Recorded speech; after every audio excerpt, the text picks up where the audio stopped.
Live from Run Your Mouth World Headquarters. First up, the environmental conditions in Minnesota that are causing young men to menstruate. Next, why Florida residents are getting excited for hurricane season. Next, why France's Olympic Village has athletes acting like a bunch of Jews. You call this a spread? There's no meat. The fish. It has worms in it. Next up, with the Japanese kamikazeing their economy, we explore the Fed's plan to print more money and how it will help to essentially fill the hole of our sinking ship with more water. And lastly, because that last one was a bit of a thinker, we have this completely moronic song. When your dick hits the pollen, you lose the gold, you are blessed. When the entire Olympic village knows you have the biggest penis, you are blessed. It's your daily dose of misinformation, pulled from a lightly hemorrhoided asshole. It's today's Run Your Mouth! What's up, everybody? Welcome back to another episode of the Run Your Mouth podcast. It's a pleasure to be with you guys. And, we're going to have a smooth start. It's nice to be back in studio. There, my guest has the link. I forgot to do that. We got financial experts coming on later in the show. But in the meantime, look at this organic support for Kamala Harris. People can't believe their eyes. It's incredible. Am I going to have to eat some crow at the end of this election cycle? Are people actually this excited about Kamala? What the hell is going on, people? All right, before we get into all that, I do have some nonsense from being out on the road and a bunch of things that I am excited to get into. First is, it's nice to be in studio, and amidst all the chaos of being on the road, which I am loving, and I will be lining up more West Coast porch dates.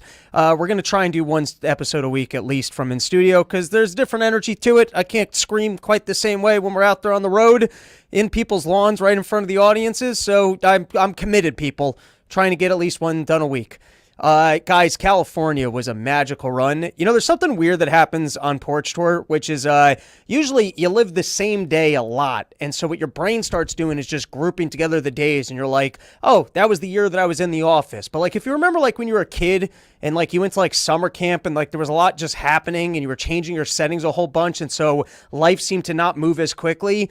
It is crazy for me to think that 3 days ago I was in California. 5 days prior to that, I was out on Long Island. It's like so much is happening and there's so much moving. It's like you can look at the one day before you and just be like, that feels like that was 10 years ago. I think I'm saying I'm aging myself. All right, so guys, California, absolutely incredible. That was a good run of porches. I'm looking forward to really what's the last 4 porches that are scheduled at the moment. We've got Atlanta this weekend on Saturday. I've got Birmingham, Alabama on Friday. We've got Savannah, which I've never been to on Sunday. Very excited to go look at some of those willow trees. Then I've confirmed it. We're going to be back at Max's August 24th, bringing the whole gang down there. Going to be doing a live podcast. Got the Shedcast boys coming out. I'm pretty sure that this is going to be the last banger at Max's unless we can work out the easement. Keep the private bar, which, by the way, even though we have yet to porch tour at Max's, I have invited myself over 4 times, I think, this summer. Back and forth as we've been crisscrossing the country. We've been stopping by Max's to drink at that bar and eat some fresh bread. I recommend making the trip to Max's. He's got the private bar. I sleep there on the couch. It's a good time. All right, porchstore.com. That's all the plugging that I had to do. Now, we do have some nonsense that I'd like to address before we get into all the news topics. And the first one that I'd like to talk about is, it's one of the creepy things that they might do to us where, like, they start tracking us and you get some sort of a Chinese social credit system. So I'd like to, just put something forward as an idea to the overlords that if they end up moving forward with some sort of a system where they're tracking our behavior and you get points for being good or not well-behaved, owing debts, not owing debts, watching too much porn, eating too much food, eating too much meat, consuming too much carbon, if they're going to already track us in this matter, can they add another thing where, if you've ever played Mario Kart and you get the star and then you're in the bonus mode where if so many things have gone wrong in your day, like your social credit thing just starts blinking and you get to start being a dick to people because at some point you reach capacity. So like, for example, here's a good example. I spent 4 wild days out in California, not really sleeping. Your flight gets delayed and you got to wait at the airport to get your red eye home. You finally get on your red eye. You got to wait on your bag. You got to wait on the train to get to the economy parking. And the economy parking wasn't cheap. JFK, you can take the 35-minute train to the worst, shittiest parking lot. You're still spending $35 a day to be there. And my car is broken at the moment, so I had a rental car in the parking lot. And now I'm against the clock to try and get the rental car back. And then all of a sudden, you got to go and try and pay the thing. First credit card doesn't work. All right. Second card doesn't work. Third credit card finally works, but the gate doesn't open. Now you got to press that little help button. You get a guy on the phone. And do you think that guy has the energy of, oh, this person hasn't slept all night? Oh, this person's probably in a rush to get back the rental car? No, this is the first time that guy's interacting with you. He doesn't give a shit about how furious you are. You now still have to be polite with this individual as he basically ignores you and goes, wait, what was your credit card number again? And what was your license plate? Wait, you need to get out of your car because you don't own this car? Why don't you own this car, sir? All right, give me a second. Let me check my system. All right, let me go get my supervisor. Let me go get that supervisor. Oh, that was the wrong system. Let me call up the people in India. And you got to sit there and you can't yell at the guy. If you start being inappropriate with the guy, then you're the dickhead and the gate's never going to open. Now you just got to live in the parking lot of JFK Airport. You don't want to be living that lifestyle. You don't want to be the ghost of JFK Airport, the guy who lost his cool and then just has to live in the parking lot of the shittier parking lot for the rest of your life. Deal with all the other people who get like poked at where it's like, hey, you're in the shitty poor people's parking lot and I know you can't even afford to be here and it seems too expensive, but that's where you are in life. You don't want to be the guy who just has to live there for the rest of your life. So you got to be calm and polite to this person who has no urgency, does not care about the situation, and it's his fault. It wasn't your fault. You were there and you paid. You paid your $35 a day over the course of 4 days on the rental car because it's still cheaper than trying to take a car to the airport. This is the world we live in, everybody. But you don't get to yell at that guy. So I'm just saying, if they're already going to track all of our behavior and all of our interactions, I feel like there should be some sort of like a threshold meter for you're allowed to be angry at people. Like, you know, they just look in and they go, oh, okay, he's over capacity. The hotel fucked him. Like, too many people have already fucked him in the day, so this guy gets to be a dick to me. Like, I'm just saying at a minimum. If in the future we end up with the social credit system where you're tracking everything that happens to us, then you should also have an allowable meter for being an outraged prick and to just yell at people and for everyone to just be like, he earned it. Everyone fucked with him a little bit too much today. All right. First topic. Next thing I'd like to address is, listen, as dudes, women might not be aware of this, and I know how many women listen to this show and they like to know about what's happening with us men. Urinal sprayback, it's a part of life. We all pretend like it doesn't happen. We all pretend like we know the angles, the efficiency. We've got healthy streams, and we're hitting the little bugs that they put on the urinal. We all pretend like there's no urinal sprayback. And then, and also, we so ignore urinal sprayback. How often are all of us changing our pants? It's not like you go out one night and you're like, I peed in a bunch of urinals. I better not wear the same exact jeans for the next 2 months. And for all you women out there, there's not an excessive amount of urinal sprayback. We're not complete filthy animals. We're not showering in urinals and continuing to wear our pants, but I'm just letting you know that there is a degree of urinal sprayback, and that's what we're seeing. We're not seeing the microparticles of urine that's spraying back at us that we don't even pay attention to, but you see some of that sprayback. You know you're getting a little bit of sprayback on your pants. You know that you're wearing black pants and dark jeans, so you don't have to witness all the sprayback that's taking place, but there's always a matter of urinal sprayback, and we all tolerate it. We all move on with our lives, and there's some urinal sprayback. I'd like to take a moment and speak out against people that actually use hand dryers in bathrooms. If there's a hand dryer, it never works well, and now I've seen people drying items off the hand dryers, drying their hands off the hand dryer, and let me tell you, hand dryer sprayback is unacceptable. Have you guys had this thing where you're walking by someone, and now they're spraying their dirty urinal hands, and now the air is coming off of it as you're trying to walk by, or they're drying their shoes or some other shit, and you just get a whiff of wind off of some guy drying his shoe? Let's just get rid of the hand dryers. They don't work well enough to tolerate hand dryer sprayback. The urinal system, I get it. We don't want to be like all the women having to wait for a stall, and then everyone gets a little bit too comfortable and overtakes their time in the stall. You know, it was almost a little bit better when there were cracks and you had to feel the shame of taking too much time in a stall. But you women, you like to all pile in there, do your makeup, have 14 conversations. I don't know what but you guys got long lines. We'll tolerate a little bit of urinal spray back in order to avoid the lines. But what does that hand dryer actually do for anybody? It never really dries. Just wipe your hands on your pants and move on. You've already got if anything, you're cleaning off the urine that got sprayed back from you from the urinal. You've tolerated the urinal spray back. You've got wet hands. You dry off the wet hands on the area where there was the urinal spray back. It's not so wet that your pants aren't going to dry. You keep it away from the crotch region so it doesn't look like you pissed yourself, and you move on with your life. But these people that actually spend the time drying their hands in the disgusting hand dryers with the air going all over the place, spraying you with the water off of their hands, or drying other items in the bathroom, I say that that's unacceptable. All right, we've got more random things for me to talk about. This is a good one. Cat Bro, the Dyson hand dryers are fun to be in. If you actually do that, that's great. Abby Normal, all air dryers are doing is helping spread fecal particles. That's what I'm saying. Oliver Klazoff, Robbie in rare form. Not really. I mean, this is kind of what we do on the show. Anyone want to co-chair the group that I'm creating called Honkies for Kamala? For some reason, I can't get anyone famous to join. All right, next random topic that I want to talk about. And listen, you guys can hold on to this one because I'm going to regret it in the future. I should not talk about this next topic, particularly myself as an individual. I got dual injuries right now. My leg still clicks. I can't do squats. I can't run. I can't do anything explosive. I got some sort of a rotator cuff injury. I was trying to pitch to my nephew today in the backyard. I can't even throw a baseball. I'm doubling dual injuries. I'm not exercising the way I'd like to exercise. And my God, do I still like cookies. And thank you to all the people that bring out the delicious cookies for Porch Tour. I come from a long line of fat fuckery, and I'm not great on the healthy eating. I put in an effort. So listen, I will without question regret this next segment, but I need to address it. You know how they used to have smoking sections on airplanes? I think we got to start putting fat people all in the same section. Or you should be able to request some sort of a plexiglass thing where it's like a penalty bench in a hockey game where if a guy doesn't quite fit in his seat, he's got to be wedged up against the plexiglass and doesn't get to be in your seat.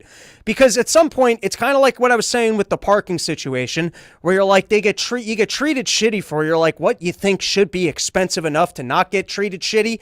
And then you end up in coach, and sometimes you got to be like, listen, I slept 2 hours last night. This is a 5-hour plane ride that I don't want to be on. I need to be able to sleep for a little bit on this plane, or the next 3 days are going to be rough. I know that I couldn't afford business class. I know that I'm as poor and as worthless as the other schmucks that are stuck out in coach as well. But if you could can you maybe just call ahead on the airline and be like, listen, can you please not put me next to a fat person? Because that's the difference between sleeping and not sleeping on a flight. Let me tell you, on the ride back from California, there was this tiny little Asian lady sitting next to me. She didn't get up to go to the bathroom once. The only times I woke up on that flight was when I wanted to use the restroom.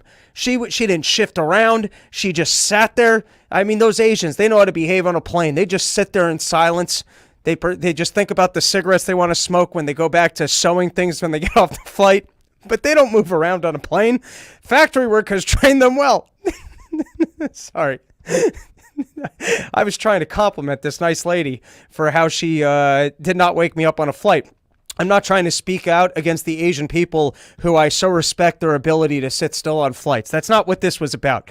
This was about the fat guy that sat next to me on the way to California. I was sitting there, and for a second, I thought I was going to have the whole row to myself. I thought I had the sweet glory of, oh my God, was there a seat open? But no, this special individual, I guess he was the last person to board the flight, or maybe he even got the standby ticket, and he shows up, he wedges himself into the seat, and then the first time he woke me up was I fell asleep on takeoff, and the second that you could pull down that tray, that guy needed to sit there, have an entire Subway sandwich, and a big size bag of cheese doodles. Not a little size bag of cheese doodles, a big size bag of cheese doodles. That's the first time he woke me up.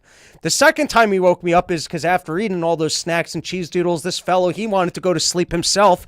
And you know what? He used the blanket, which is flagrant as well. He didn't, you were big enough, you didn't need the blanket. I know the way fat people are a little bit warmer than the rest of us. He didn't need the blanket. And not only is he using the blanket, maybe he kept wiping his face. It was the only thing that was a suitable napkin for the sandwich and cheese doodles he had eaten. But the guy keeps shifting. He keeps waking me up. Then the next time he woke me up, he decided to go to sleep with like his full beverage on the thing, spilt it right on my pants. And like I said, I'm only packing one pants for Porch Tour.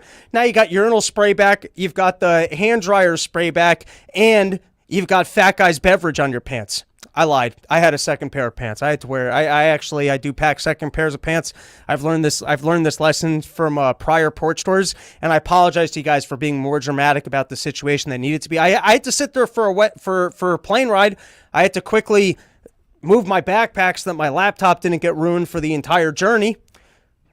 But like, I don't know, maybe we need like some sort of like a fat person repellent. Maybe it's some sort of a spray that you can wear, or like mouse glue traps. You make yourself real sticky beforehand, so if they go outside of their seat, they got to be just stuck on you, but then they got to be stuck next to you. So I don't know how that works either. I'm just trying to say, I've no conclusion to this. I'm just ranting and raving about, listen, it's part of life. And at some point, maybe that's the problem, is that we're all competing to be the fat person. It's like when you get into a pool and you pee in it first because you know that you're going to have to deal with everybody else's urine. So you're like, at least if my urine's in this pool, then, you know, I'm not as bothered by everyone else's urine because I peed in it too. And so now it's just a race for who can make the other person more uncomfortable on the flight. Where it's like they very rarely shove two fatzos right next to each other, which was my initial suggestion of maybe we should just have the fat section. You guys can bring all the Subway sandwiches that you want. All right, it's enough on this topic. Let's cover one more random one, and then we're gonna get into some actual news. No. Well, I've talked about this on the show that don't have a beer with Bobby Kennedy. He's the guy you think you're going out for beers. You think you're going to smoke some marijuana. You find out that they put PCP in it. He's the guy who, like, you just thought you're like, hey, we're going to have a couple of drinks, and then the next thing you know, you're on a flight to Epstein's Island. You know, like that guy parties a little bit too hard that as a sober individual, he ran into a dead bear, and turned to his friends and go, hey, let's eat the roadkill. Look at that, there's a dead bear. We could eat that for dinner. What kind of a psychotic person sees a dead bear on the side of the road and thinks, I'm going to eat that, and then gets so hammered, they go, you know what would be funny? Let's leave this for some schmuck to have to clean up in Central Park. That's talk about a party individual. He is outside of even the tier of people that I want. You know, like sometimes you got your friends who you party with and they just take it a little bit too far where it's uncomfortable. And you're like, all right, I was done with this party 3 hours ago and 4 drugs ago. And they just continue to need to push it. And you just know that it's going nowhere good. Well, I guess even as a sober individual, that's who he is, where he's like, let's eat that bear. It looks good. Somebody already hit it. And there's no way that story's true, too. How many times have you guys seen bear roadkill in your life? I've been driving on the streets in New York my entire... I've never run into bear roadkill. And then also as a sober individual, you're just hanging out with party people. You run into a dead bear and a bicycle both at the same time. You got them in the back of your car. And then you decide... I'm pretty sure he went in and he shot up a circus or something. Maybe he had a drug relapse that he's not telling us about, and he decided to go to the circus to steal the monkey drugs or something.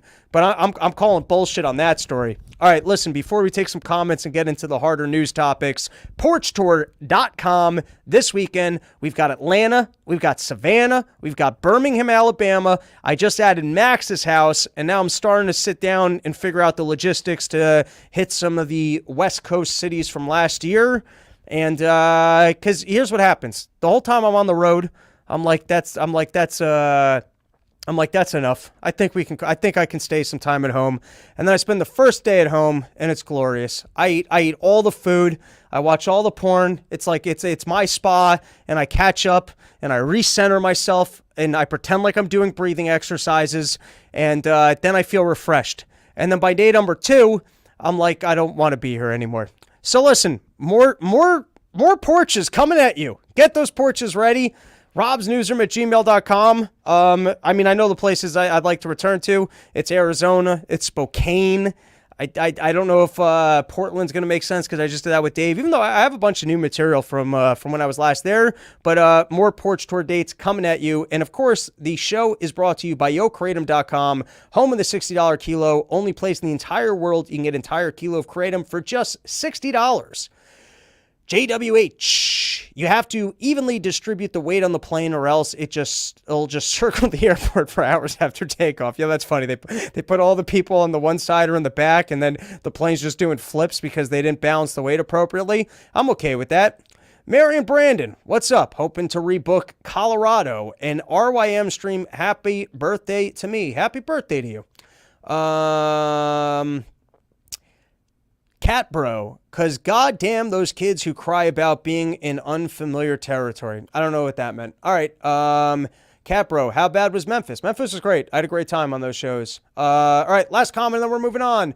My porch is amazing, Robbie, but you have to fly 2 days to get to it. Where is it? Man, I just turned retarded. Australia? You're in Australia? All right. Let's talk into the VP picks because Kamala, she finally picked her VPs, and some of these ones were obvious. Like, she obviously wasn't going to go to the Kelly guy who looks like one of those squeezy dolls. Remember those squeezy dolls, the bald squeezy dolls, and the things would start coming out of the ears? In this case, he would just squeeze and it'd be like, war, war, war, war, war, war, war. This guy, I mean, how many more wars could this... And by the way, I'm not one to hate on bald individuals, but this is the face of a dude who is going to take us into more wars. One of those little stress dolls. What do they call that thing? Someone in the chat knows what I'm talking about. So, I guess good thing that they didn't go with this guy, because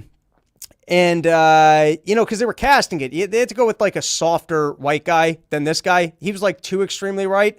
Because this is, and we're going to see, they obviously were not going to pick Pete Buttigieg. If you already got an Indian on the ticket, you can't go with Jews and gays. And Pete Buttigieg is having a rough year because I have a friend who's been traveling his entire life for like stuff, and he was saying it's gotten unbearable. Like he's been doing like financial stuff and on flights every week for like 6 or 7 years. He hit the road a lot sooner than I did in a significantly more successful career. And even he was like, it with the delays and shit, it's just become unbearable. So this wasn't going to work. I mean, it's unfortunate when you just get a random agency job where they're like, hey, here's the cushy thing. And so then you come off out the bat where you're like, all right, everything about my job, it's travel. Everything's working. We already bailed out these industries. I'm going to be the gay guy who redecorates these things. Remember that? Remember early in his stretch when he was faking his bicycle rides?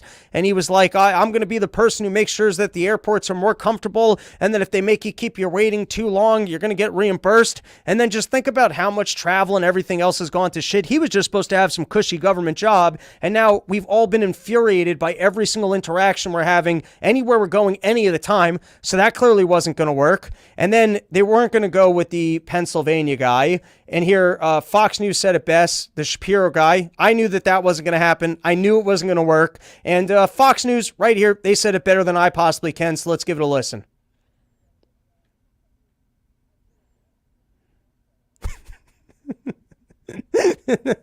Right off the teleprompter, she read that one with the wrong inflection. Jewish man, that's just awful. We all know how bad those people are. We can't possibly have one of those people. I think with the war going on out in Gaza, Shapiro probably was not the safe pick. So they went with this other guy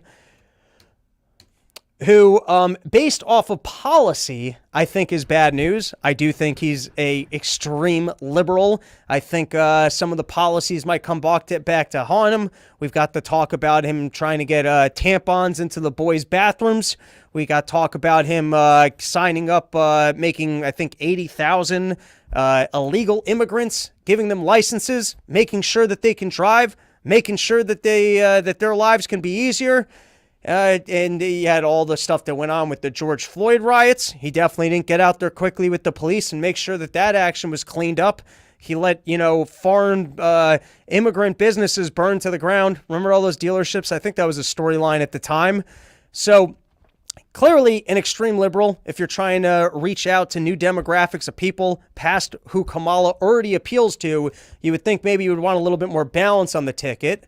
But we'll get to it in a second. I actually think he's as good of a salesman, as good of a liar as anybody. And when Kamala is as dumb as she is, he actually is reasonable. And he's got like a Gene Hackman style voice. So just from a purely, like what we used to say in phone sales, where people sound good on the phone, the guy sounds good on the phone. If you hand him the regime talking points, he sounds as good as anybody who'd be out there able to sell them. And now we've got Kamala apparently with the most organic support anyone's ever seen.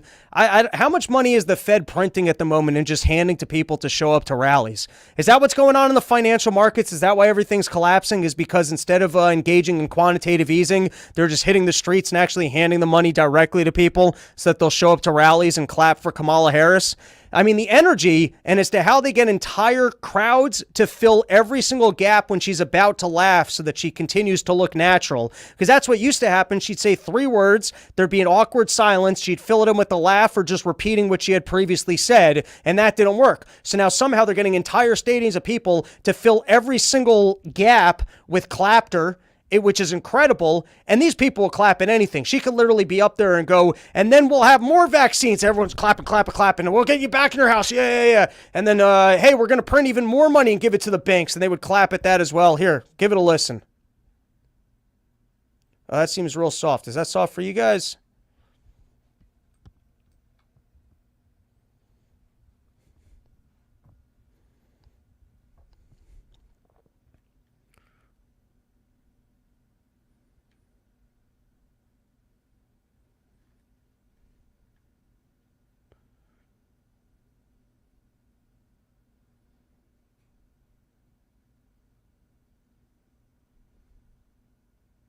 It's silent.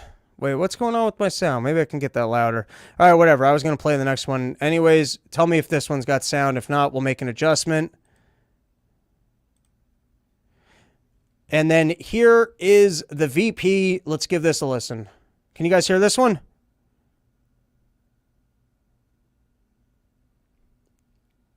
No sound. Oh, wait. I actually... Hilarious. I actually know where the problem is. This one's simple. Sometimes it's a nightmare, and sometimes it's simple. This one's simple. Choice for ourselves. There you go. There's a golden rule. Mind your own damn business.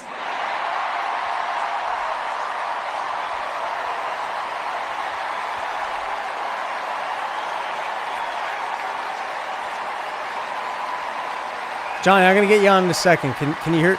Is there sound now or no? Okay. These guys are after my heart chanting, mind your own damn business. That feels good, so thank you. Look, that includes IVF, and this gets personal. All right, I'm going to pause it there. So first is, can you guys hear that Gene Hackman raspiness in the back of his throat? He's got a good voice. I give him credit. He's got a good voice. He's articulate. But this is something I've been talking about for a while, and this is where the libertarians can win and have to win, is all of these people pretending like they're pro-liberty, which they're not. They're pro-forced wealth redistribution, where they keep pretending, oh, all we're about is mind your own damn business. No, you're not. I just want to use the bathroom without a trans person in it, and you force me to be in there with a trans person. I want to be able to walk in the streets in New York City and not see recent immigrants. You guys are, I want to be able to keep more of my paycheck. I want to be, you guys are not pro, hey, just, where were you with the mind your own damn business if I wanted to go out without a mask and without be vaccinated? Was that your theory at the time? While everyone was getting vaccinated, was your theory, hey, if I wanted to be in the gym and not get vaccinated, mind your own damn business? This is not your philosophy.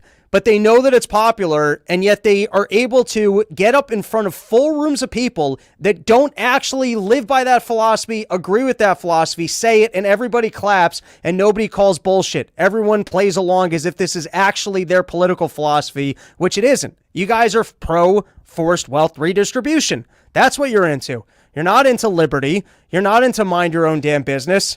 I feel like this is a winnable fight of at least stealing back these terms from them and letting the world know that that's not what they stand for. All right, let's bring on our guest, even though we're before the financial topics. But Johnny, it's an honor to have you on the show.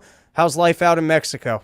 Please, the honor's all mine. Life is good. I'm just trying to stay cool out here. It's hot and humid, and I got to close the doors so that the crashing waves in the background don't distract us. Oh, wow. You're that close? You're on the beach like that?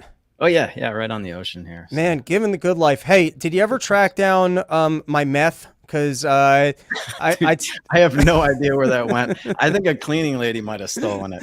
That was the worst decision I ever made, was when I picked up meth in Mexico and a 90-day supply of ivermectin, and then panicked and left it behind. I've been craving the literally pharmaceutical. What I thought was Adderall was just labeled meth, and then kept me and you up all night. Yeah, that was a fun night, a great podcast, but I have no idea what happened to it. And you did buy, they do this thing here with the pharmacies where it's like, hey, you can buy 1 box, but if you buy 2, we'll give you 4 boxes for free. And so you end up, and then you're like, I have no choice but to be a drug addict for the next 6 months. Well, and I know, given your Jewish heritage, you can't pass up a deal like that. So it's just like, oh, shit, I guess I'm getting 50 pills of meth. There you go. All right. Before we get into the financial topics, I do want to play, and I think in order for us not to get double back, I probably have to play off the screen. But Kamala Harris they're doing this new thing where they fake phone calls, where they sit down, they script phone calls, and then they do the phone calls. And here's what's incredible is that they're not natural, and then you got to wonder how many takes they're doing of these bogus phone calls. And now, I don't watch reality TV, so this doesn't appeal to me, but maybe for like your people that watch like the Real Housewives of Cuntyville, Miami, whatever, like they understand the way that this sets up drama, where you get the vice president, the husband calling the other future, first lady, and then you get to see them first time where they pretend like they're being nice, and then it flashes forward to the party where they're mad at each other over the catering, and then it cuts the other one going, I can't even, he was supposed to take care of this. So like, maybe I just don't get it, where it's like TV world, that I just don't understand the fake television of like reality TV and the way that maybe this like sets up future drama. But have you seen any of these like just totally canned, horrible phone calls? Oh yeah, I've seen every single one of them is just cringier than the one before. I don't know who thought this was a good idea to do it. And somehow Kamala's still filling stadiums. All right, let me take you off the screen. We'll watch the first one, which is Kamala letting the Gene Hackman guy know that he's been picked. And of course, he had no idea prior to this phone call. So you can really see his organic enthusiasm. And you can see even in scripted moments of Kamala pretending like she's a human being, how fantastically awkward she is. Let's give it a watch. Would you have done the schools any differently? Because I This think is the that's where wrong a lot video. of parents are upset about Wait, what it's the happened next with the one. schools. Well, Do you think you should have done the schools any differently? Because I think Here we go. hi, this is Tim. It's Kamala Harris. Good morning, Governor. Good morning, Madam Vice President. Listen, I want you to do this with me. Let's do this together. Would you be my running mate, and let's get this thing on the road? I would be honored, Madam Vice President. The joy that you're bringing back to the country, the enthusiasm that's out there. I already got to pause it for a second. You know what this is like? This is like when I was 13 years old and you tried to call a girl for a date. This is that. You think maybe the mall, we could walk around it, and maybe my mom can drive us. Maybe you think you could do it? Oh, shit. I had to go to the parents first, though, because we didn't have cell phones back then. You called out the house line. I also wasn't calling anyone. That didn't even happen. I wasn't even that cool at 13. I'm just saying this. That's actually me still at age 34, texting someone for a phone call, and then just be, maybe you think maybe you want to hang out. All right, and I only do, and maybe that even happens once a year. Let's continue. It would be a privilege to take this with you across the country. Well, let me tell you, I have just the utmost respect for you. I have really enjoyed our work together. You understand our country. You have dedicated yourself to our country. And Who talks to other people live like it's their funeral? You know what I mean? Like, this is not the way you have conversations where you have to compliment everything about them. Like, like it's a toast, and it's like an awkward toast at a wedding. That's what it is. Yeah, that's a good point. They're definitely putting on a show. All right, here. And then this one, if you thought Kamala was awkward, her Jew husband who's secretly running the world behind the scenes is even worse. Let's play this one. Hello? Gwen, Yes? it's Doug Emhoff. How are you? Holy smoke. Right. So, Yes, thank you for taking time to call. It's so considerate. so Thank you. Gwen, I remember getting this call 4 years ago, and I actually know what you're going through right now, but the good news is, I've already been through it. So just like Dr. Biden was there for me, who had been through it, and I've been through it, I'm gonna be there for you. And we're gonna do this together. Thank you. And Thank Kamala you. and Tim are gonna do this together, and we are gonna win this election together. And I cannot wait to see you in Philadelphia in a little bit. Well, we are so excited and thrilled and honored, and we are ready to win. And we will do everything, that we can. And I'm so anxious to meet you and see you both and get going here. So thank you for the call. It means everything. All right, well, let's. Why do they think that this is good? Sorry. It's like oh, sorry. Yeah. Honestly, I have no idea who thought this was a good idea. Every single one of these calls going back to the Obama, endorsement or whatever, they've just been awkward and terrible. It looked like he was reading off of his phone. I think he had like a script on there on what to say. Kamala is really cool and that you like her and that you think she can win and that you won't be replacing her. Yeah. You got to hit your talking points. The whole thing is just, utterly ridiculous. And I don't know. It's like they're stuck in this time period where this played well to voters, and it really doesn't anymore. I think the one thing people are looking for is authenticity, and they lack that more so than any other campaign I think I can remember. This is like watching Chuck Schumer try and grill without the grill on, like pretending like he's having a barbecue and that he's not going to eat a bucket of worms later because he's a lizard. Yeah, he's got the cheese on the raw hamburger. Yeah, it's when they pretend to be normal people, they come off as even worse than when they're just being just stick to being a weird lizardy politician. And we know how that's supposed to be. But when you try to be like this average guy, and they had Waltz in his his regular street clothes, and then Kamala's in her business suit. Oh God, the whole thing's just disgusting. All right, so let's get into, and then I am going to cover some other random topics, but there was some big turmoil earlier in the week. I know this because my Bitcoin was falling, and that's when I start. You know what I mean? It's like everything's fine till your Bitcoin starts falling, and you're like, can't you leave my Bitcoin out of this? This is supposed to be the thing that, but we all know at this point it's because it's just kind of propped up by all the money in the system and the speculators, like everything else. But anyways, I hand it to you. Why don't you explain to the audience what carry trades are? What was going on that people are getting all this money from Japan, and why it rocked the markets as big as it did, and why it already seems to be corrected. I hand it to you, my friend. All right. So yeah, in the simplest of terms, a carry trade is just when you borrow money in a currency that has a really ridiculously, some might say artificially low interest rate, and you buy a currency that has a higher interest rate. And the idea is that you're going to earn the spread between the two interest rates. So I thought you lend it though. I thought you borrow it where it's cheap, and then you borrow so with the yen, you borrow the yen and you're buying dollars. But I thought you then take the dollars and you buy treasuries so that you're capturing the interest rate that we offer here. Right. Well, so there's a couple of different ways to do it. In the Forex market, the way currencies are traded are in pairs. So you're simultaneously buying dollars and selling or borrowing the yens when you're trading that pair. And so when you hold that trade overnight, you earn the interest from owning the dollars and you pay the interest from borrowing the yen, and they just kind of credit your account every night that trade goes on.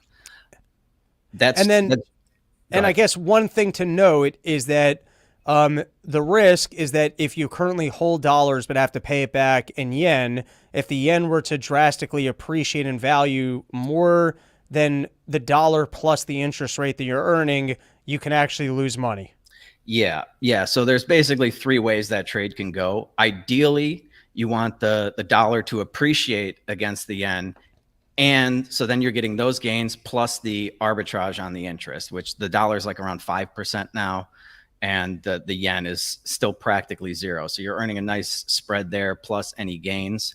The other thing is, even if it doesn't move at all and it just kind of stays stable over a long period of time, that's fine too, because you're still getting that nice interest rate spread. It can even move a little bit against you. And it's like, okay, instead of 4%, maybe I'm getting 3.5 or something like that. But yeah, the farther it moves against you, the worse the trade is performing. And then actually the volatility is the really big killer. And if you're familiar with the volatility index, it's a way of measuring volatility in the market. That spiked to like the third highest level of since they've been measuring it. I think like 2009 and 2020 were the only two places that it was actually higher. And when you get those big violent moves against you, it can trigger margin calls on your position, because in the Forex market, everybody's over leveraged, like sometimes 100 to 1. And so you'll end up having to put more money in your account to cover the margin requirement. And if you can't do that, they'll just kill the trade. And it sort of feeds on itself. So when the trade's going well, which it was going very well the last couple of years as the US was increasing interest rates and Japan was negative for a while and targeting 0 to 0.1 or something like that. Everybody's piling into that trade because it's free cheese. And you're getting all these big institutions borrowing a ton of money. And, so they're all selling yen, which puts downward pressure on that. And they're buying dollars, which puts upwards pressure on it, which helps the trade perform the way they want it to. And then when you get that big move down, because Japan decided to drastically increase their rate to target, I think they're targeting 0.1 to 0.25 now, which is still ridiculously low, but it's like a 15-year high for them in terms of interest rates. So that gives you like a knee-jerk reaction that triggers some of those margin calls. So everybody's got to start selling dollars and buying yen, and that relationship flips on its head, and you start to get this sort of downward spiral the other way. All right. And then how much money are we actually talking about is in this particular trade? Because it's always interesting to me when there are, like, this is kind of a hedge fund staple to do this trade. Yep. Like, if you're a currency firm, you probably have some amount of your portfolio that's in this trade, but it's not all of it. And I don't see this trade being larger than the equity markets or our commercial real estate market. So it's always interesting to me when you have, I guess, even though this isn't fringe finance, but it's outside of the scope of what I ever look at. Yeah. Like, and if there's liquidity crunches from small movements, such as like everyone being so reliant on that Japan won't raise its interest rates at all ever. It's, you know what I mean? It just speaks to me to like the total lack of health in the markets of that, we're all playing this losing game, that there isn't enough money in the system to actually cover every leveraged product. You know what I mean? So like any fluctuation always needs someone to almost step in and rig in and go, no, there's no problem here, to cover the fact that there's always a liquidity problem in the market. So I'm just curious to know like the size and scope of how much money is actually involved in this specific carry trade versus like just generally speaking, equities or just like the other spheres of our financial markets. Yeah, it's a good question. And I was trying to get to the bottom of it over the last couple of days. I've seen ranges. So it's kind of hard to figure out. I don't think anybody really knows. It's almost like the derivative shit that was going on in 2008. Like nobody really knows how big this market is. It's anywhere from hundreds of billions up to the highest estimate I saw was 4 trillion. So I don't know, figure like $1 trillion, maybe 2. Right. And yeah, they're really but how does $2 trillion compare to, like, for example, the subprime mortgage crisis? Like how much money was involved in basically defaulted mortgages at that time? That one, well, with all like the credit default swaps and stuff, that was 9 trillion. Yeah, it might have even been double-digit trillion. So that was a much bigger catalyst. But this is still a global issue because all these central banks are making the same mistakes. And everybody in these countries, all these big institutions are looking for yields and trying to avoid inflation and things. So everyone was into this trade. It wasn't just the U.S. markets. Actually in Mexico here, the peso took a beating against the dollar because people were unwinding positions to cover their hinds on this one. So it's amazing to me just over the last 2 years, I guess some of the quiet bailouts that we've seen.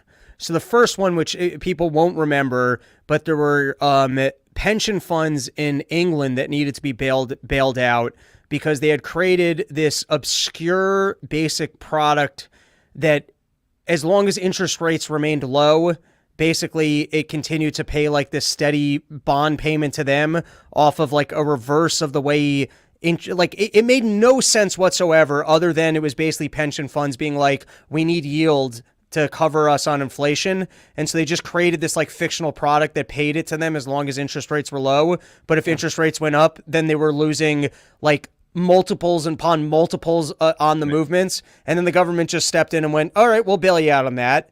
Next one he had was the SBF Bank, which was the same thing. You and I understood, hey, if interest rates are this low, I'm not going to buy bonds because they're going to go down in value. But the bank goes, oh, we need to because there's inflation. And the government also has an incentive to banks to actually be buying up their debt and to be holding bonds. So that one goes under, and they basically turn around and they change the laws for banks where they don't have to mark down. Like they basically said like they would give them the money. They don't have to mark to market their mortgage. Right, so that they can just hold them. And then I even think they said that they would buy them at. Didn't the government say they would buy them back at par? I think, or maybe even above par. Right. Yeah. Okay. So then you had that. Then you had this one where I don't know what happened in Japan where they're like, listen, it's time for us to make an adjustment on the interest rate. But then they basically just turned around and said, all right, we're not going to do that. Everyone's getting a little bit too spooked and things are going out of control. But it just seems to me like everything is over leveraged. You'll never have enough liquidity in the system because any movement towards natural or in any capacity, if anyone wants to make a change, something's getting wiped out. And if that one thing gets wiped out, then all of a sudden people need to sell to cover their losses and everything just starts flushing out. And like it just seems like they can't allow it. So they will just always step in to mask these little problems. Yeah, the amount of debt around the globe is just astronomical. The US is just like the best at it, but of course. But yeah, it creates these situations where everybody piles into one type of investment. It's like, yeah, this is a no-brainer. They're giving away free money. Sure, I'll take some free money and I'll speculate in all kinds of assets. Like, you don't just have to do the currency trade. People were buying stocks with it. They buy bonds with it. Crypto was another thing. And I think part of the reason crypto took a beating was this happened over the weekend because and crypto actually trades over the weekend. That they could liquidate on a Sunday night to cover their ass was their Bitcoin. So that probably contributed to that. But yeah, all of these central banks manipulating these interest rates, and then the government's creating these incentives for people to take unnecessary risks. Everybody piles into one side of a trade, and then eventually it all kind of reverts back to the mean, but everybody runs for the exit at the exact same time, and you get these big violent moves. So yeah, I don't think this is done playing out at the size of this market. I don't think this is probably just the first leg of this move. It actually started, I was looking at the chart, the yen peaked back in like the middle of July against the dollar. And it's been falling pretty steadily ever since. It's rebounded here a little bit over this week since Monday, but that's kind of how things go. You get a big move down and then they sucker a bunch of people in to the next rebound thinking, okay, yeah, everything's back to normal. We can do that. We can keep doing this. And then they'll rake you over the coals again. So however they can screw over the most investors at once is usually how things are going to play out. Right. And then I guess it becomes so confusing because you're like, when and where will they let things fail? Like, you know, So in this case, I guess at the moment, they're like, it's too catastrophic to let this fail. But then what do? So Japan goes, all right, we're going to keep our interest rates as is. But it's not like they ever come in and fully socialize and go, yeah, but you know what? No one's allowed to engage in the carry trade anymore. And you guys are all going to have to unwind your position at this thing because it's too much of a catastrophic risk. It's like they just kind of have to re-rig the game in favor of the institutional players because there's this constant hostage situation of retailers' money or just system failures. Yeah. And it's the reason why we start seeing a lot of the same trades that brought down the global financial system in 2008. Like, they're back to their old tricks, just maybe not on the exact same scale. But yeah, it always kind of goes back to that. These financial institutions are the ones that prop up a lot of these politicians and everything like that. So they're usually going to get preferential treatment. I don't know how this is actually going to play out because, like I said, this dynamic is changing. At least they're threatening to change it, which is why you're starting to see this trade unwind. So right when the U.S. is talking about cutting interest rates because we've sort of maxed out the interest rate that our bubble economy can sustain, and now Japan's going to raise their interest rates, well, that's only going to make this trade unwind further if we start cutting rates and that spread keeps narrowing. But in order to prop up the stock market on our side, that's what the Fed has to do. They print a bunch of money, they cause inflation, but the stock market goes up. And to me, this almost feels like if I was in an MMA fight and I'm getting beat on all fronts, literally all fronts. If we're standing up, the guy's kicking me in the face. If we go to the ground, it looks like he's going to choke me out. If I try and keep my distance, he's knocking out my legs. And then they stand up and the Fed goes, all right, we're going to make sure the guy doesn't jab you. It doesn't matter. I'm losing this fight from every which direction. So I guess what scares me about this is I just hear about this and it's not like, oh, Japan deciding to change their interest rate by 0 to, let's say, 0.25% is catastrophic to the markets. It's that any adjustment in any direction whatsoever, people are so over leveraged in every single position that at some point you're going to see fluctuate. Like changes in interest rates are the root of finance. They will always happen. And the root of it is supposed to be like the more sophisticated conservative plays are based around the fact of are interest rates going up and down or how can I capture spread between two countries? It's not like, what I'm saying is like this isn't even the wildly speculative shit. We're not talking about call options or we're not even talking about like more exciting derivative products than that. We're talking about just stupidity of, I guess, being like all in on that the slightest variation of interest rates can't happen. And if this is just one little trade between, Japan and us, it's like, how to shit is the whole system and how do you possibly unwind it? Honestly, I don't know how it unwinds, but yeah, you're absolutely right. There's this just weird dynamic where it's just like, oh shit, sorry, I just hit my desk. And lost my train of thought. What was I saying? You were saying there's a weird dynamic. What were you saying before that, though? I was saying that this is indicative to me that if just these tiny little adjustments in interest rates, which should be foreseeable, no bank manager or hedge fund or pension fund should exist in a world where they're not pricing in risk for adjustments to interest rates. So something that's this petty resulting or seemingly resulting in something that's catastrophic is indicative that the entire system just doesn't work. And there's going to have to be some sort of an unwinding. Yeah, there's this weird dynamic in human nature, I think is what I was going to go for, where it's like, if it doesn't happen for a while, we think it can never happen. And we saw it in the housing prices never go down.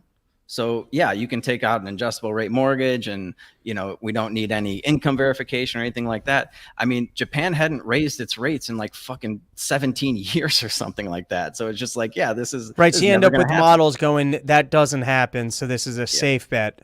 Yeah. And it works right up until it doesn't. And then it's sort of catastrophic because it's working so well that everybody catches on to it and it gets like an overloaded trade. So yeah, it usually tends to unwind pretty violently. And then our central banks respond in the worst possible way, exacerbating all the problems. And they just kind of make everything worse. Everything they've done since the 2008 financial crisis has made these problems even bigger and more prone to this type of dynamic that you've identified. And I don't know, man. I think it has to get pretty bad before it gets better. So yeah, it could get pretty scary here pretty soon. And and there's just something odd where it's like half socialism, I guess, is better than full socialism. But then when you look at these situations, you're like, the biggest players were getting free money. They got greedy on how much free money they could get. Japan realizes, hey, I guess we got to protect our currency because it's losing too much value. So we're going to raise the interest rate a little bit to try and have a little bit of balance here because everyone's shorting our currency all the time. And then I guess they basically get a call from the Fed going, you're going to ruin our economy. Don't fucking touch your currency. Our army's over there. Do you want another Pearl Harbor? Yeah. Yeah. And I mean, there's all these unintended consequences when you mess with these, with interest rates in particular, but all these things that they're tinkering with the economy. You never know what sort of incentives you're going to put people in. Like, who would have thought that everybody would just start borrowing yen and buying Bitcoin or something like that? Right. You know, it's hard to see how much damage is being done until you get to these points where something cracks in that dam and then everything just comes flooding out. All right, I'm going to move on to some other nonsense. Before I let you go, is there anything else you thought people should be aware of in regards to where the markets are now, and if you'd like to plug anything? Well, with where markets are, I just think stocks in general are very overpriced. So it's hard to sit in cash because you're getting killed with inflation. There were, we did just have a nice little pullback. So there were some things that kind of went on sale. This is not investment advice. No investment advice on the Run Your Mouth podcast, people. Yeah. I tend to gravitate towards dividend paying stocks so that at least I'm getting paid something while I hold it. I don't like the momentum stocks. And I think even Warren Buffett kind of confirmed this past week where he sold like $270 billion worth of Apple or something, that he's a value investor as well. And he's kind of indicating that this is a little too rich for his blood. So yeah, I would just be careful. I would be careful with buying stocks at these valuations. And yeah, good luck out there. Move to Mexico and spend your money in the pharmacies. That's the moral of the story. I did want to say something else because the rant about fat people on airplanes is near and dear to my heart. And I couldn't agree more that there needs to be a solution to this. I didn't think about putting them all in one section. And then I was like, that's a pretty good idea, until somebody pointed out that the plane would basically flip over. Right. So I'm thinking maybe like a big and tall airline where it's like, if you're too big for these seats, you got to go on this other plane. You got to go on that plane. And we're going to weigh you with your luggage when you buy your fucking ticket, because this is getting absolutely out of control. Right. I don't like, I come from a long line of fats, and I will end up fat. It will happen at some point. I will be one of these people. I'll end up next to you on a plane, I'm sure. And but it's like at some point you go past, like, give up on your own time. You know what I mean? Like, if you're the large guy, don't come on with the sandwich and the cheese doodles. Be somewhat aware of the fact that you're being imposing, and don't constantly jab. Like, you know what I mean? Just there's still you don't get to go, hey, I'm too fat for the seat, so etiquette's out. Yeah, I know. It's like they just gave up a long time ago. I would be so embarrassed that I was that fat to begin with. And then I'm just like shoveling stuff down my gullet next to you. I couldn't do that. I'd be way too self-conscious. Not this guy. Not this guy. He had no problem imposing. And then what are you going to do? You're going to be, guy, you're already too fat for the seat. You already caused a problem. You're like, you've already overstepped your allowance of aggravating other people. So now you're pushing past that. Maybe that's why we need the social credit systems, where you get points for when the system exhausts you, that you get to be shitty towards people. And if you're already fat, then you get no latitude. Like, you've already overstepped on your allowable prickishness. That is maybe the best case I've heard for the social credit system, except that we seem to be glorifying morbidly obese people. They'd be getting extra points for being fat and beautiful.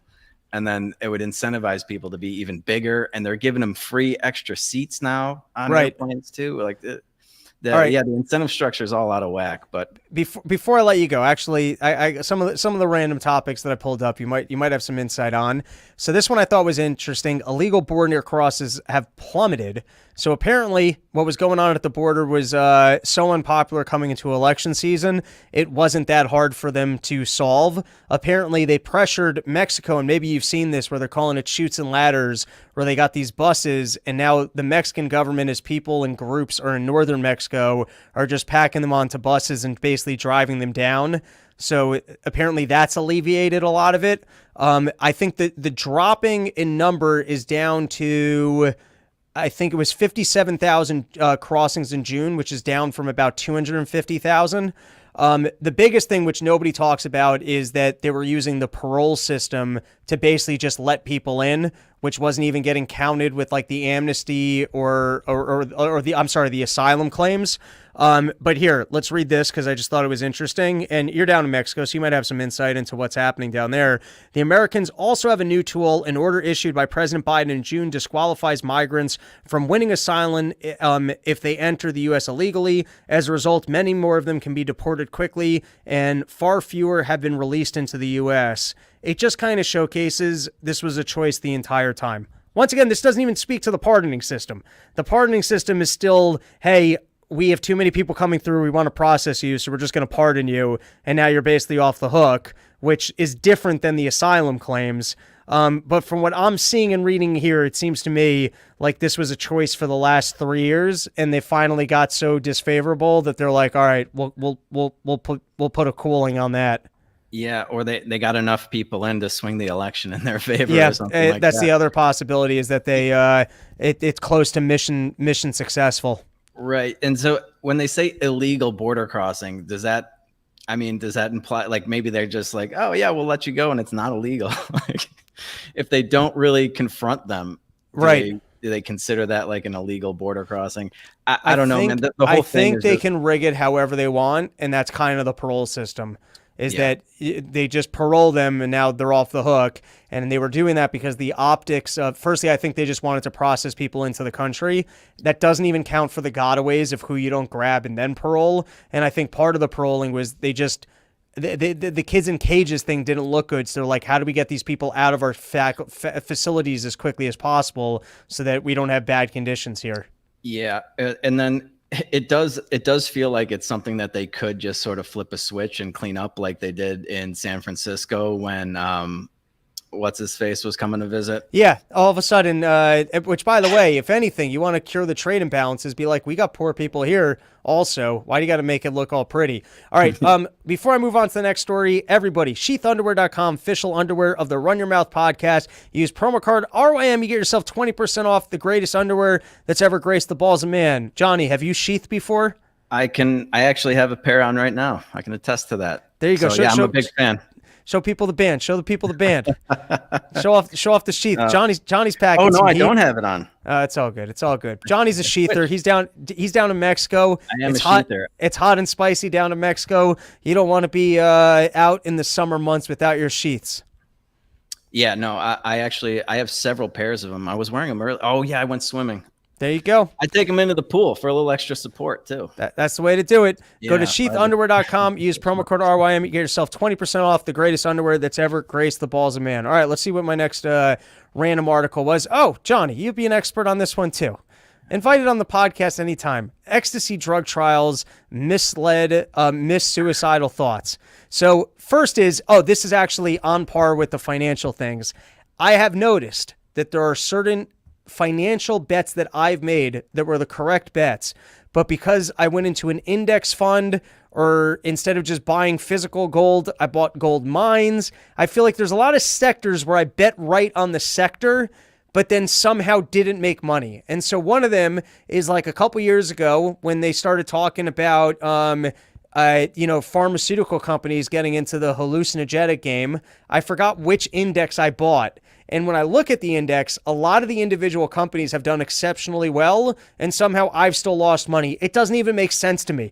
Maybe I could show it to you and you can make sense out of it, because like even the things that are like more heavily weighted in the portfolio have gone up, but somehow I lost money. I don't even understand how that's possible, but I'm just telling you, it happened to me. I'm not, that doesn't, yeah. There's some sort of a leak there, I guess, because usually right. Buying the index fund is the way to kind of avoid having to pick an individual miner or an individual pharmaceutical stock. So yeah, usually just buying the index fund is kind of the way to avoid that, which is why they just tell you, if you don't really know what you're doing, just buy the index fund and hold it until you retire. And there you go. Well, the bottom doesn't drop out right before you turn. I still might do okay with it. So this one, there were two funny things about this ecstasy drug trial. Firstly, I'm sure every pharmaceutical company all the time is rigging trials.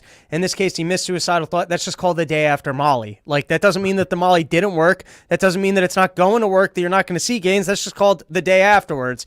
But what's funny about this was they were complaining that that it wasn't a good trial because there was no placebo, which, like, obviously you're going to know whether or not you were on Molly. Like, You know what I mean? Or were you dancing like a lunatic? Did you feel the grace of God? Did you feel good for 10 minutes? Or were you still sad? You know what I mean? Like, yeah, you're not gonna be able to have a placebo on that one. Yeah, that's a good point. Well, they could give you some other kind of drug. They give you heroin instead. Oh, to see, yeah, I guess that's funny. All right, here's another one.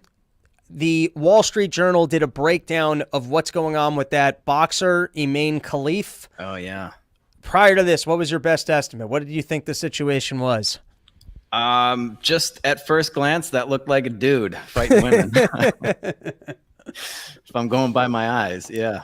Yeah, all right. So they went through all the potential options for what the situation could be, and this was the most insightful of what they thought it was. I'll give it a read. The most probable DSD for Imane Khalif is a 5-alpha, I'm going to get all this wrong, deductase deficiency, or 5-ARD. People, and by the way, when you start like doing letters and numbers together, you just sound official. Like, this is always a good way to break down information. People with 5-ARD have XY chromosomes and testes that produce testosterone, essentially male.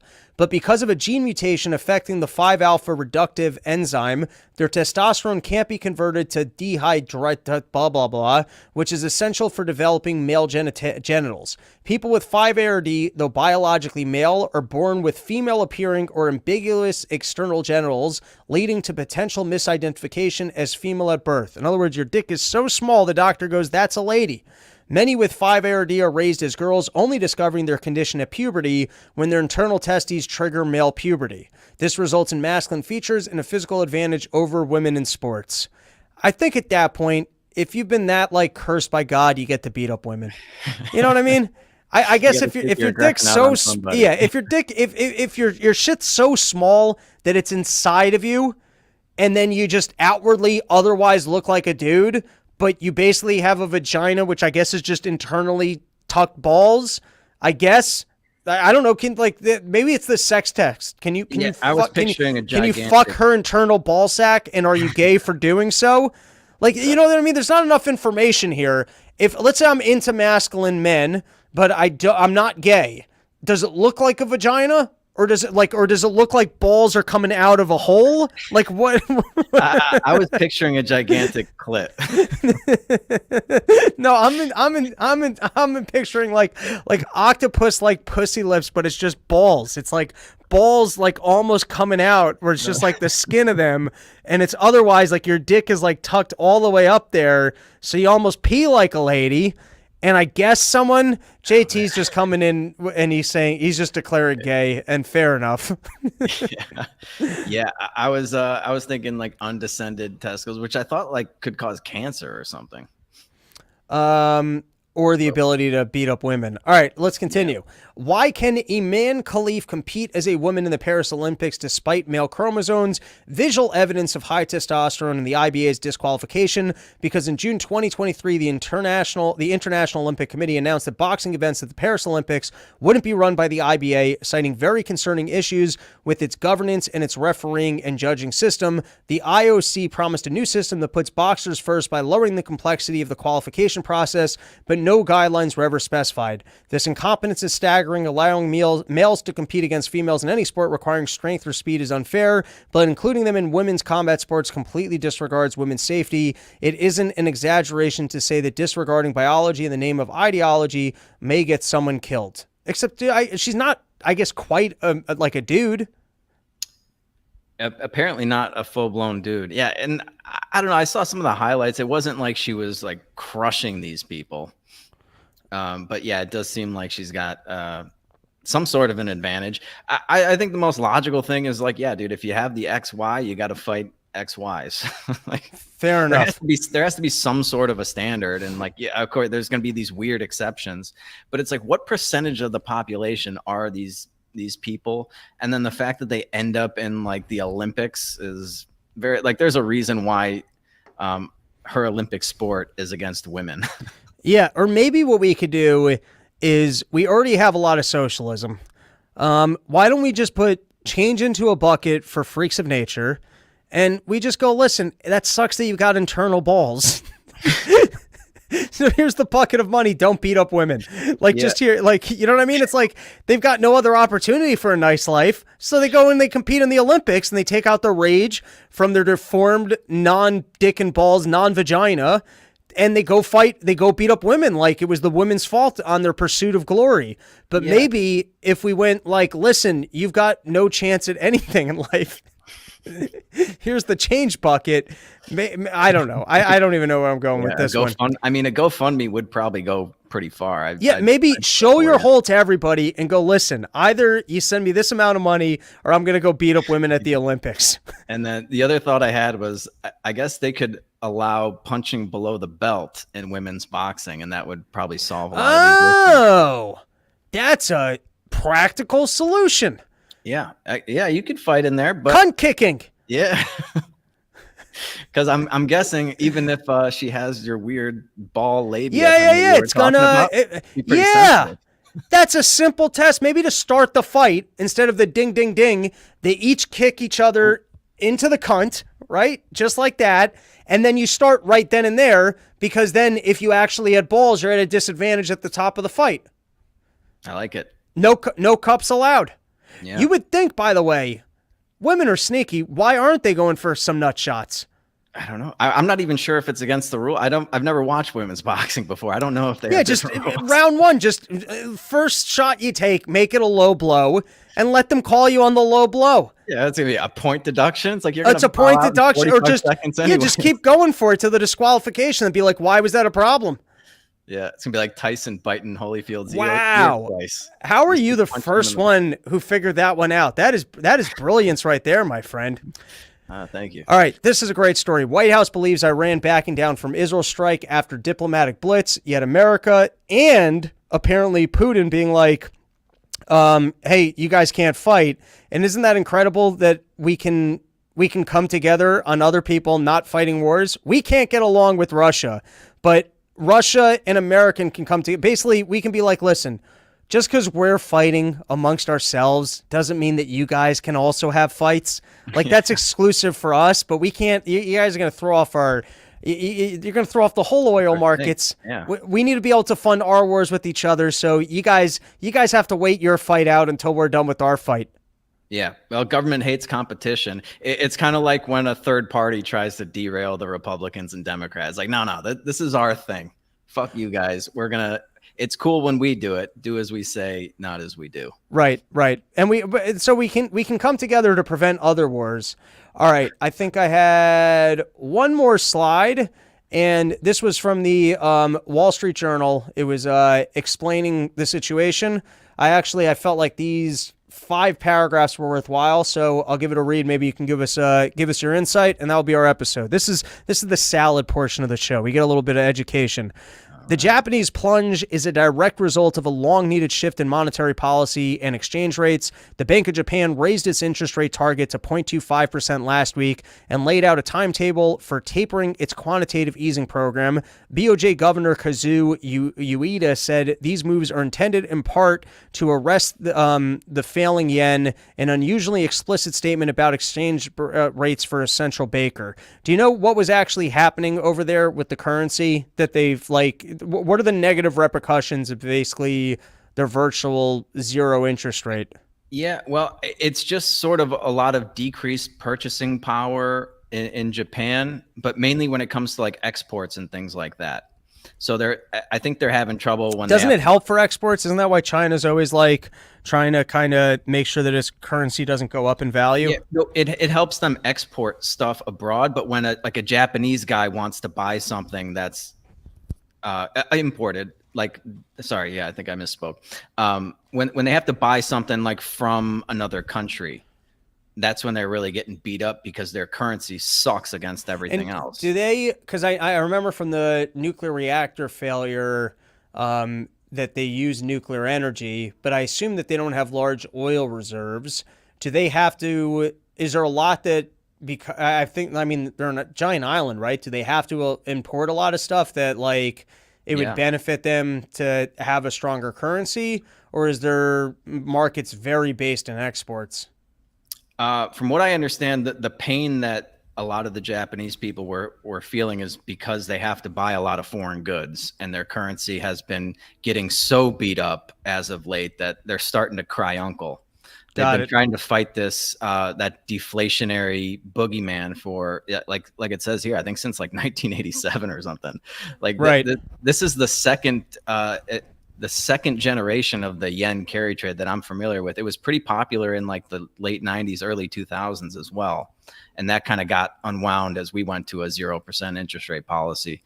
So yeah, I think, their people are sort of feeling the same kind of issues when inflation really starts to rear its ugly head. And their debt to GDP in Japan, it's like 250%. So they've been playing this game a lot longer than I think even they thought was possible. We can go side camera. Okay. People can see that. I didn't want you to think I wasn't listening. We got a whole second view here for press conferences. I never used this angle. All right, let's read the next paragraph. These moves have triggered. Did I cut you off there though? That was my ADD. I think I was about done. Okay. These moves have triggered a predictable and necessary repricing of risk in Japan following an extended period of extraordinarily loose money. The yen's dramatic depreciation throughout this year arose from the yawning gap between relatively high U.S. interest rates and abnormally low Japanese rates. Oh, well, that's true. Usually, like, they all kind of raise or lower in tandem. So I guess, like, or at least we kind of, I noticed that trend, or people were talking about that trend during like the last round of quantitative easing, that essentially we were forcing, Europe and others to do the same, because you're going to have ramifications if just any one company's going ultra low interest rates. So it's almost odd that as we were raising interest rates, I guess Japan wasn't doing it in tandem. Why? Right. Why did they lag on that? It's just sort of part of their Abenomics policy that they've had for forever, where it's just like they think that they can stimulate economic growth with 0% interest rates. It is, yeah, a lot of countries do peg their currency to the dollar, so you don't get this disconnect. That is a good point that I forgot to mention. Is like, yeah, Japan has kind of been the outlier in that regard, which is why it's been such an attractive trade. You don't tell us what to do. Yeah. We keep it low. All right, I'm terrible with accents. Let's continue. The gap is now narrowing as the BOJ normalizes policy and the Fed prepares for rate cuts. A weaker yen enticed foreign investors into Japanese stocks that appear cheaper in the investors' home currencies. As of March, foreign holders owned about 1/3 of Japanese equities by value, according to economist Jasper Cole. Yen depreciation also boosted the expected yen-denominated profits of Japanese companies. Mr. Ueda has made clear that these times are over. It's no coincidence that while Japan's stock market in recent days had lost all of its gains since January, Japan's currency has gained back all of its losses. From the same span, having hit a nadir of about Y162 to the dollar last month, the yen soared to 144 on Monday. Anecdotal reports suggest much of the selling in Tokyo has been driven by foreign investors cashing out. Now, this one's fascinating to me because I've talked about this before on Run Your Mouth, that it's basically just a seesaw of what the Fed's going to do. So at any point in time, like look at the housing market right now, I would say the housing market is a bit of a bubble. Now, if they lower interest rates and the Fed comes up with policies to get people more money specifically to buy houses, they'll continue to basically prop up a credit asset bubble, right? If people can't afford homes, then the Fed comes in and goes, all right, we're going to start lending money directly to people. Well, they already kind of do with Fannie Mae, Freddie Mac. But if they just expanded loose housing policies that more people could buy homes, then yes, homes will continue to go up in value. If they continue to raise interest rates and, we actually have an economic downturn, housing prices are going to come down. It's the same like in the stock market. If they do more quantitative easing and you get more money from the Fed into the market buying up assets, the assets are going to go up in value. So it's like this funny thing where no one's engaging in honest finance. It's all just a speculative guess about where are the Feds. And in this case, it's the Japanese Federal Reserve or central bank, but it's like, what policy are they going to have? And then the direct influence of like, all right, well then stocks are coming down, but the currency is going up. It's literally just a seesaw of like, where are we going to, or yeah. I mean, in this case, it's the seesaw of interest rates. But I mean, it's a very simple thing in finance. It's like if you raise interest rates to, let's say 10%, well, if I can get a solid 10% holding a treasury bill, That's a lot safer than being in the stock market. And if everyone piles out of the stock market for the safety of the treasury bills, well, then stocks are going to come down. If there's no yield in treasuries, then everyone's got to be speculative and be in the stock market, which props the stocks up. So it's like just you know what I mean? It's like it's just a seesaw of like, where does the Fed want you to have money? Yeah. Or to your analogy about getting beat up, it's like, where do you want to get hit? Right. Yeah. Because you can't keep all the bubbles going at once. Like, you're going to have to pop something eventually.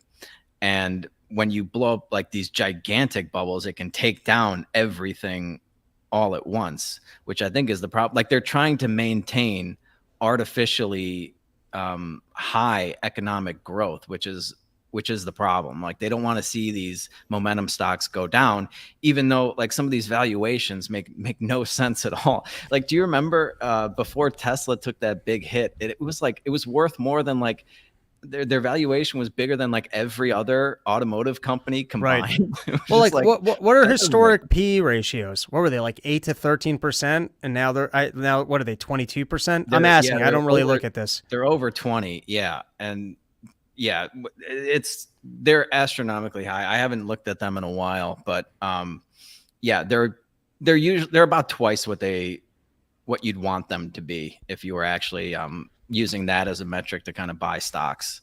All right, last paragraph. Sorry, I cut you off again, and you were making good points. It's my feistiness. The next dropping shoe may be a retreat of Japanese investors abroad. Low rates in the weekend fueled a massive carry trade, which meant borrowing in cheaper yen and investing in dollar assets for a higher return. The yen's appreciation applies. This is starting to reverse. It's now a waiting game to see if the sudden yen swing in capital flows have caught anyone over leverage. Foreign markets, including U.S. Treasuries, need to prepare for the withdrawal of this Japanese capital. So if I have that right, it's essentially the same as when our Federal Reserve engages in quantitative easing. There's more money in the system, so there's more money for stocks. So essentially people were taking the free money from Japan, propping up assets here, and you were basically having the same thing. Yeah. Yeah, when they give away cheap money, all these big institutions have very easy access to it, and they take it and they speculate in all kinds of markets, and nobody really knows how crazy the speculation has gotten until something like this cracks. And then it's like, okay, yeah, let's see once that tide washes out, who's still got their bathing suit on or whatever. Right. But lucky for us, I'm broadcasting from the skybox with the Kamala Harris rally live behind me. And look at the enthusiasm for this lady who's going to fix it. She understands the financial markets. Oh, yeah, I'd love to hear it. You should ever explain the carry trade. Oh my God. Well, it's a thing where carrying is holding, and sometimes when you hold things, it gets too heavy. And so the people in the financial markets were holding this thing as it got heavier, and so at some point they had to drop it. Yeah, I mean, I think the name does come from carrying the investment like overnight. That's right. So she could maybe fake her way through. It wouldn't be any worse than her inflation explanation or the cloud, right? Or space. And the cloud one was, I mean, really a child on mushrooms. It's amazing. Like I can't figure out if she thinks she's talking to 5-year-olds or she's like, that's where her mental. I think that's where she's at. Yeah. All right. She's just like 8 years old. Before I let you go, special thanks to Kratom.com, Sheath.com, PorchStore.com. This weekend, Savannah, Georgia, Atlanta, and Birmingham, Alabama. Johnny, where can people find you? You still doing peddling fiction? Yes, I do the Peddling Fiction podcast on Tuesdays and Fridays. We go live usually around 11:30 Central Standard Time. Sometimes it's later in the afternoon, but yeah, we do it twice a week. At Peddle Fiction on Twitter, so you can follow me on there. I do a Substack a couple times a month. I'll put out a little more content that usually talk about politics, current events, economics, make fun of fat people, all good stuff. All right. And then before I let you go, what's your general prediction for the upcoming election? Do you think Kamala actually sees this ride the whole way through? Do you think this is organic enthusiasm? How are they rigging it to make it seem this popular? Do they try and kill Trump again? What's your general prediction for how this plays out? I can't believe that this is legitimate enthusiasm. I think they've done a really good job of convincing you that it is, by putting on like a big concert with some chick who's popular and then having her come in at the end and talk for 5 minutes. I think there is a level of enthusiasm there just because she's not Joe Biden, and everybody kind of knew that Joe Biden was a corpse. So there's like a little bit of a bump there, and they don't have to maintain it very long because it's like the election's just a couple of months away. But man, I can't imagine the first woman that's going to be elected president or the first woman of color is going to be that dumb. Like, she is just a dim bulb. And call me crazy, I have a little bit more faith in the American people. Not much, but it just can't be her. It can't be. I refuse to accept that. So well, they did vaccinate about 70% of the country, so who knows how retarded they all are. Yep, and nobody ever went broke overestimating the stupidity of the American people, or however that saying goes. So yeah, I mean, there's definitely a big percentage of the population that are going to pull the lever for the Democratic candidate, no matter who it is. So they could have thrown anybody up there. They could, a broom with a bucket for a head, and they would have gotten probably 50 to 60 million votes. So we'll see. But I honestly, I don't think she plays that well with most black people. I don't think black guys like her. Some black women are kind of on board because she wears the pantsuits and everything. They like that? I don't think. Go ahead. No, I was asking that's a win for black women, is seeing other black women in a pantsuit. I think so. I think it makes them be like, oh yeah, that could be me or something. I don't know. That whole mentality never really resonated with me. But I know at least a couple of black chicks that from Chicago that were like really excited about Kamala even before this whole thing happened. But they've got to be in the minority. And then when you hear her talk, it's like off prompter. It's as bad as anything Joe would say. She doesn't lose her train of thought, but she never had a fucking thought to begin with. So it's like, I don't know, man. There you go. Yeah. All right. Hang out a second. Thank you, everyone, for joining us. Until next time, here, we'll take one comment. Why do we listen to Current Topics talk from Robbie Bernstein when that harlot Corinne Fisher is live in Gas Studio B running her show that got kicked off the network because they can't draw attention? It's a fair point, buddy. All right. That's the show.